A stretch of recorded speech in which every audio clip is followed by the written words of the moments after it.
Bruna Cartagena, residente do primeiro ano, que é responsável pelos casos de hoje. É a paciente DFS, paciente de 61 anos, sexo masculino, feminino, natural e precedente de Bertioga, aqui em São Paulo. Até a viúva aposentada, antes ela é auxiliar de serviços gerais, tem o primeiro grau completo. A história dela, acho que ela teve um episódio de síndrome coronariana aguda em julho desse ano, na cidade de origem, Bertioga.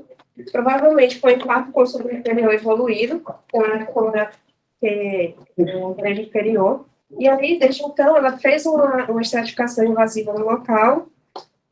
O cacho vai ser mostrado daqui a pouco, mas era um padrão triarterial. E não foi feita revascularização na ocasião. Até para cá, para a gente decidir se ia revascularizar ou se seria percutâneo.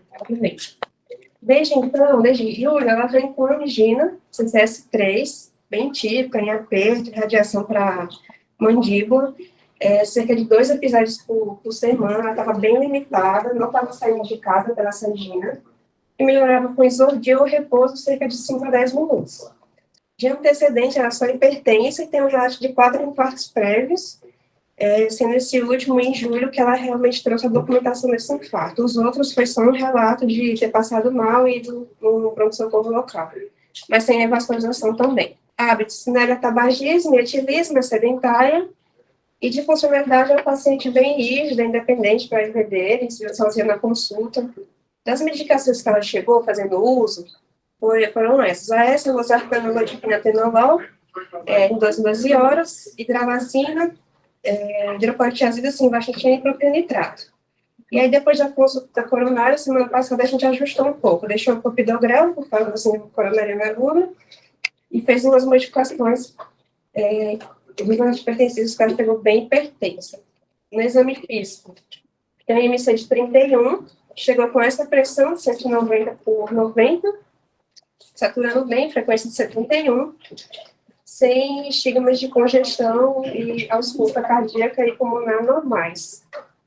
De exames laboratoriais, a Assun trouxe da época da internação prévia, que foi nesse contexto de infarto. Então, HB de 12,5, branco de 9.200, placa de 222.000, e tinha uma creatina de 1,86, que é o valor único que a gente tem dela. Ela não conseguiu fazer exames aqui no ENCOR, tá? Dava um clírice de 36 para ela.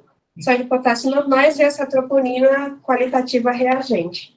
Esse é o eletro da ocasião, foi do dia 8 de julho, que a gente pode ver aí um HQ em parede inferior, tem um pouquinho de repolarização, de alteração de repolarização em AVL, e esse foi o nosso eletro do dia 15 desse mês. Pode ver também um pouquinho de HQ em parede inferior, sem um ritmo sinusal. Raio-X, um pouquinho de cardiomegalia. O eco, ela chegou a fazer um eco, mas não trouxe na consulta, a gente não sabe dizer se tem a fração de edição preservada ou não, e aqui também não deu tempo de fazer. O CAT foi realizado no dia 12, no serviço externo, nessa projeção, oblíqua esquerda, cranial, a gente vê descendo essa artéria aqui, essa BA, os números septais, e aqui os números diagonais. Então, a gente... Deixa eu parar um pouquinho. A gente pode ver que é uma DA bem fina, um ramo diagonal aqui com várias lesões, desde o início. Tá bom, tipo. Pode ser. E aqui é CX bem importante. Essa projeção aqui. O oblíqua esquerda também, abdominal. A gente vê um pouquinho melhor a DA, uma lesão bem importante, consumado, emitindo os números septais, e as diagonais também bem finas. CX. O que chama a atenção dessa descendente anterior ainda o fato de estar fina? Compara com o catéter. Mais ou menos o mesmo. É menos, né? Olha o catéter lá em cima. Isso. Ou a lesão é muito grave, quase não está enchendo, mas a impressão que dá pela diagonal é que é muito fino. Mas isso é um detalhe importante, porque essa tela não deve ter 2 milímetros, nada. Depois não tem, um pouquinho mais. 1.8, Hã? 1.8, no máximo. É um calibre fino. Da diagonal, da descendente anterior, talvez a maior aí seja circunflexa. Pode ir. É porque isso vai definir eventualmente qual vai ser a conduta. Essa incidência é uma oblíqua direita, caudal. Aqui a gente vê a DA emitindo as ondas septais, novamente, e essa CX bem grande, que é um pouquinho mais calibrosa. Você se sentar, você vê melhor. Torque. Não ficou melhor?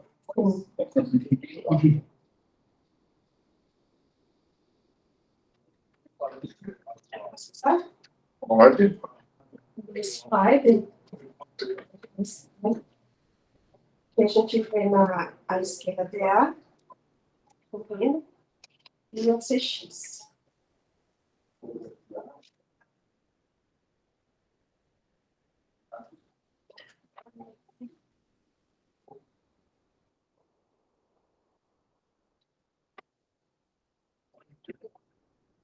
Exatamente. Aparentemente, a CX não tem nenhuma lesão chial.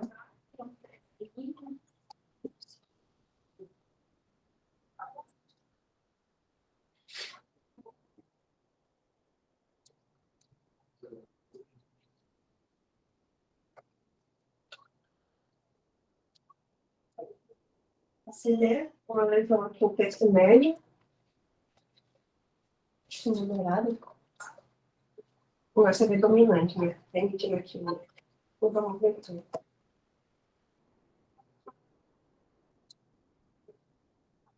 A gente consegue ver algumas lesões distais também.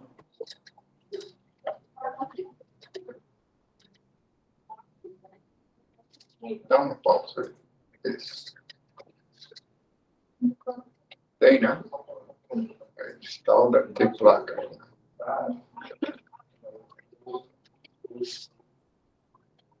Deve estar fechado ali, né? Deve ter fechado ali embaixo. Mas o Roger ali, ó. Sim. Só DP que realmente nós somos.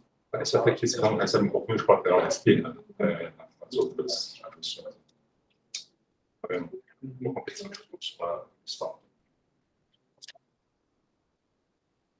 DP tá mais para cima, ele o ramo DP. Um pouco mais para cima. Isso, esse é o ramo. Esse é o ramo marginal. Marginal, né? Mas desce. Desce. E só não, só Esse é o descendente posterior. De qualquer maneira, é uma coronária direita dominante. Tá. Ela dá a volta em todo o sul 4 ventricular, olha. Ela vai lá para o lado esquerdo, coloca ramos, que normalmente é circunflexa que faz.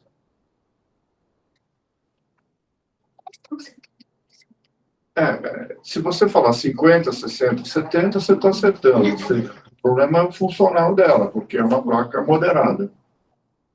50 pode ser 70. Se você falar 50 ou falar 70, está certo. Depende da vontade do hemograma, se você botar isso. Perfeitamente. Se ele achar que tem que dilatar, ele põe 70. Se ele achar que a artéria é ruim, ele põe 50. Bom, de uma forma geral, são coronárias com leito distal muito ruim, né? Principalmente descendente anterior, o ramo diagonal. A gente consegue ver que uma coronarpatia difusa, né? Uma lesão que começa no terço proximal, logo após o ramo diagonal, mas ela continua, né, comprometendo todo o trajeto coronariano. Né? Então, assim, não é uma artéria que ela é naturalmente fina, ela é fina porque ela tem doença tossinótica difusa, né? Assim como o ramo diagonal. A CX não tem nenhuma lesão assim, mais significativa, e a direita tem uma lesão moderada no terço médio, com um ramo DP ocluído e com um ramo VT com lesões difusas também, né? Infelizmente é um padrão coronariano bem ruim. Pode ter um componente de complexo também? Mas doença difusa mesmo.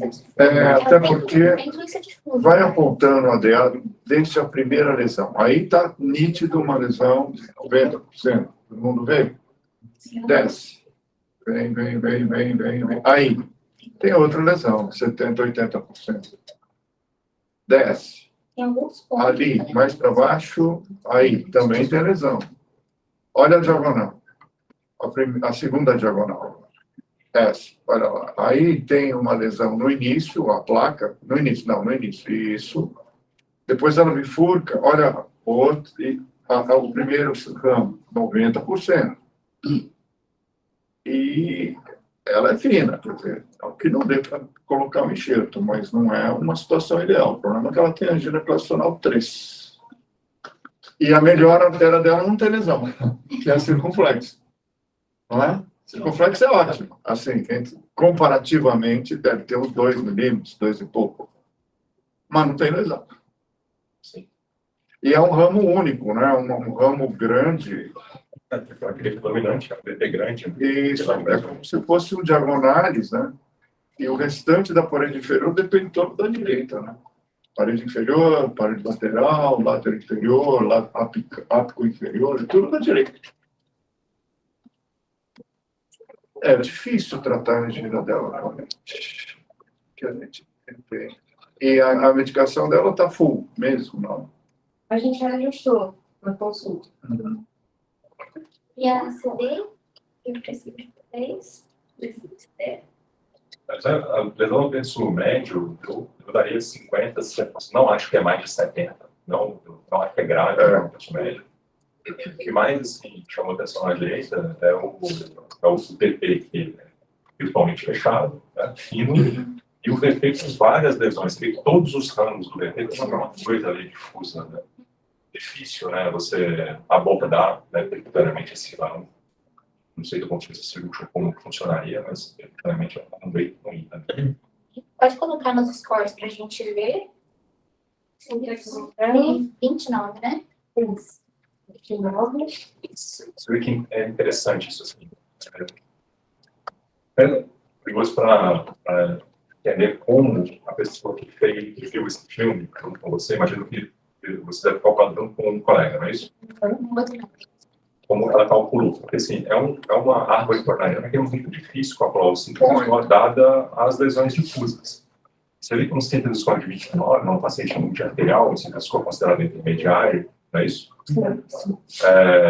Você vê que não traduz a realidade da paciente. Se essa paciente tivesse uma oclusão crônica de diástole, com leito distal melhor, com a oportunidade de botar um enxerto, ela teria um centro de score mais alto, mas ela teria melhor prognóstico. Esse é o detalhe. Entendeu? Então, isso é muito interessante. Certeza. É por isso que os controles também são como diretriz. É uma linha, mas o que tem de desvio é muito. Exatamente. E se eu calculasse o simples, certamente ela é diferente. Tem um colega da hemodinâmica, porque é muito assim, olhar dependente. Assim, é complexo. Exatamente. Tem muitos fatores de confusão. Então, Sim. você vai Até entra. Você calcula um dia, dá um valor, calcula um mês depois, dá outro valor. muito. Depende do seu humor. Né? O sintaxe. Mas é um direcionamento. Né? Com certeza. Assim, traduz que é uma paciente intermediária, mas intermediária mais para alto, né? Exato. Só uma curiosidade, assim, acho que quando eu falei de síntese, talvez eu não tenha sido da mesma turma, né? Talvez seja algo diferente quando eu falei que eu falei sobre síntese, né? O síntese é baseado no score chamado Lehman Score. E o Lehman Score fez uma coisa muito inteligente. Ele segmentou as coronárias em um grau de irrigação do ventrículo esquerdo. Então, por exemplo, a coronária direita, que tem um grau de irrigação do ventrículo esquerdo menor, ele deu um peso 1. A coronária esquerda, distante dominante. A coronária esquerda, não dominante, ele deu peso 5. E a DA, peso 3,5, e a CX, peso 2,5. Então, é daí que vem essas pontuações. Então, uma lesão DA proximal, ela tem um peso 3,5. Uma lesão CX proximal tem um peso 2,5. Uma lesão direita tem um peso 1. E aí tem os fatores multiplicadores e tem as características adversas das lesões. Lesão longa, tortuosidade, calcificação importante, bifurcação, etc. É assim que ele foi construindo o CT Score. Perfeito. O preciso da apt dela deu 26.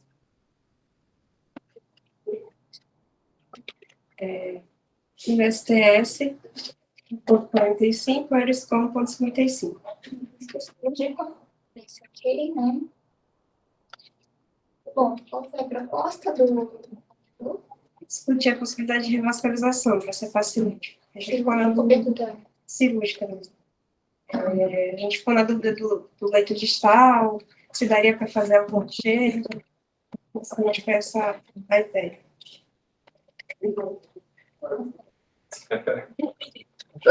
Olha, Boca. Pode começar a responder desde o início aí. Eu acho que é um caso que tem que ser tratado. A gente está limitada, já otimizada na terapia medicamentosa, não tem uma angina constante, tem um monte de artéria com doença, então uma doença difusa, mas acho que tem condições de tratamento cirúrgico. Acho que dá para fazer 2 ou 3 pontos nela ali, encarar um leite distal pior, talvez esperar um resultado não tão longevo, né, das pontas, por conta da doença difusa, mas acho que vai melhorar bastante a angina dela. Acho que não é inviável a cirurgia, acho que a cirurgia é bem inviável. Apesar de não ser um leito distal maravilhoso, é factível. Factível. Tá. Talvez fique coisa residual, não vai tratar todas as artérias, mas eu acho que é melhor a angina dela. Conseguiria colocar alguma coisa de CVD também? Sim, acho que não. Sim, mas eu acho que não sei se trataria lá embaixo na VP, saber se a VP não é muito fina distalmente, talvez tratar depois daquela lesão principal ali, ou algo a mais, eventualmente, mas eu acho que essa seria a ideia. Tratar principal. A direita é complicada pelo seguinte, ela talvez tenha um fluxo distal ruim. Isso tem impacto na durabilidade da safena, né? E se a lesão não for lá, essas coisas... esse é o caso que, se você tivesse toda a tecnologia, estaria indicado na hora, se você tivesse à disposição tudo, definir funcionalmente uma lesão dessa da direita, com catéter por XFR, ou enfim, de alguma forma, para você falar, olha, não, funcionalmente essa direita tem problema. Ou se a gente tivesse a disponibilidade para fazer por medicina nuclear um estudo de fluxo de reserva de fluxo global ou localizada da direita. É lógico que tem que ter alteração no território da descendência anterior, que é imensa, na verdade é uma circunflexa como um banco só. O restante depende da descendência anterior, são 2 imensas diagonais, septal de poucos que a gente vê, de tanta septal tem. Então, é uma descendência anterior de alta significância para ela. É pena que ela não foi, ela foi mesmo catastrófica, como doença primeiro e da maneira como estão as artérias. Isso é uma surpresa, mas eu não acho que a artéria é ruim mesmo. A qualidade dela 31. Além do Bert, não tem como. Não, mas também não trouxe exame. Ah, Não consigo fazer exame daqui. Prévio, não. Eu acho que o Beto Dalan falou bem. A revascularização, você visa controle da angina, da cirúrgica, evitar o infarto, né? E, se possível, a sobrevida. Entretanto, isso quando você faz uma revascularização completa. Isso que muitas vezes, quando você não consegue fazer a revascularização completa, muitas vezes, na literatura, eles nem indicam a revascularização. Né? Fica em tratamento clínico, e hoje o tratamento clínico utilizado sendo bem aceito. O que a gente podia fazer nessa paciente especificamente, que não é utilizado, é o híbrido clínico.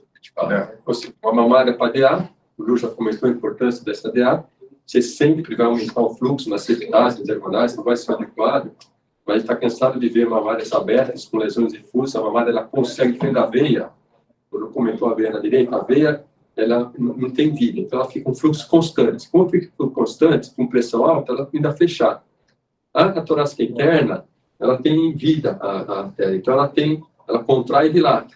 Então, se ela tiver um fluxo, uma resistência maior, ela diminui um pouco o seu fluxo. Então, com isso, ela não trombose. Né? Numa necessidade, né, numa taquicardia, no momento da necessidade miocárdica, ela dilata. Então, ela tem essa elasticidade. Com isso, você vê várias vezes, você está acostumado a ver toda a lesada é uma mamária desenvolvida, linda ali. Né? Isso você não vê em veia. É difícil você ver veia assim. Porque a veia ela é trombose. Então, uma mamária cadear para ela, não vai ser suficiente para evitar um evento futuro, porque ela pode, na direita, pode ter um problema. Talvez permaneça com uma angina classe 1, mas você melhora de 3 para classe 1, né? Otimiza a medicação. Então, eu não ficaria muito animado sem fazer muita coisa nela, porque ele pode prejudicar. Acaba num pedacinho que está bom, põe uma ponte que não fica boa, vai para um para baixo. Eu ficaria mais uma mamária para DA, sem SEC, menos agressiva, e tentar reduzir essa angina dela. Né? Doutor Dalan? Então, essa paciente é paciente jovem e tem alguns detalhes, muitos deles já bem discutidos. Em primeiro lugar, é uma paciente com uma hipertensão mal controlada até agora, pelo que eu entendi. Agora sim, ela está medicada, mas consta aí no prontuário que ela, na admissão dela, 19, 190 por 90. E as crises de angina coincidem com essas hipertensões. O segundo aspecto é uma paciente com 1,55 m e 74 quilos. Então, eu acho que, mexendo nesses detalhes, ou seja, se ela conseguisse perder peso e conseguisse baixar essa sistólica, especialmente, a crise de angina não coincidiria tanto com a crise hipertensiva. Talvez esse aspecto deva ser mais elevado e ela pode melhorar, mesmo porque ela já referiu, né, 4 infartos anteriores, ou seja, ela ainda está não totalmente controlada do ponto de vista pressórico. Sobre o aspecto de coronárias, na primeira injeção já desanima um pouco a gente. Aquela oblíqua à esquerda, a DA mostra muito ruim, com lesões difusas, mas ela tem uma lesão no início da DA suboclusiva, acima de 90%, que eu acredito ser a principal causa da angina. E a CX foi dada como sem lesão, uma artéria grande, importante, que está segurando aí toda a estrutura coronária. A direita já foi bem definida, ela tem uma DP fechada, é uma artéria difícil de qualquer abordagem, tanto hemodinâmica como cirúrgica. Então, resta a hipótese de fazer uma mamária DA e, eventualmente, sequenciando para essa diagonal, ela tem azar de ter 2 diagonais finas e ruins, mas a segunda diagonal ela passa pertinho da DA. Talvez possa se fazer alguma coisa nessa segunda diagonal. Então, a minha primeira hipótese seria ainda tentar um tratamento clínico e, na falência total, faria cirurgia para ela, tem que ser feita alguma coisa, e seria uma mamária para DA, com muito cuidado, como já foi falado aí, com muito detalhe, fio 8.0, e tentar, com isso, resolver a angina dela. Eu acho que, no geral, é isso. A gente vai propor um tratamento para tratar a angina. Para melhorar a qualidade de vida dela. Bom, ela vai ter benefícios de longo prazo, eu creio que, pontualmente, não tem nem o que pensar aqui agora. Eu acho que se deixar aquela DA ali, vai ser ruim para ela. Mas acontece que ela deve estar habituada a 90%, ela deve ter colateral de tudo quanto é lado. O detalhe, eu acho que é maior é a angina mesmo.